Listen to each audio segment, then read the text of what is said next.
नमस्कार दर्शक बंधु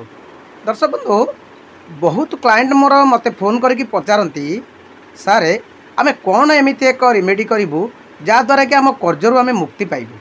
मु आगुरी मध्य रिमेडी आपण मानक कही कि हुए तो करेंगे और तार फलप्रद निश्चित पाइबे। दर्शक बंधु आपण गोटे काम करेंगे ये कमटी जदि आप कंटिन्यू करेंगे तेरे आपणकर जदि ऋण थी देखिए आपणकर ऋण धीरे धीरे कमिबाक लगिब।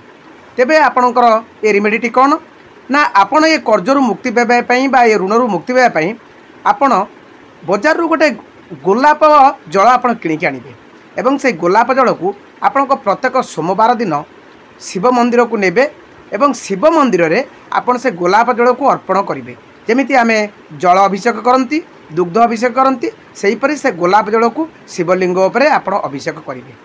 एवं या सहित आपण कौन करेंगे गोटे मंत्र आपन को कहूँ से मंत्रटी आपण अति भक्तिर सहित निष्ठार सहित प्रभु महादेव को मनरे स्मरण करिकी आपण ये जो मंत्रटी की 108 थर आपण से शिव मंदिर रे बसिकी आपण निश्चित कहिबे। कौन से मंत्रटी ना ओम ऋण मुक्तिश्वराय नमः शिवाय, ओम ऋण मुक्तिश्वराय नमः शिवाय, ओम ऋण मुक्तिश्वराय नमः शिवाय। दर्शक बंधु यह रिमेडी आप करंतु देखिए निश्चित फल।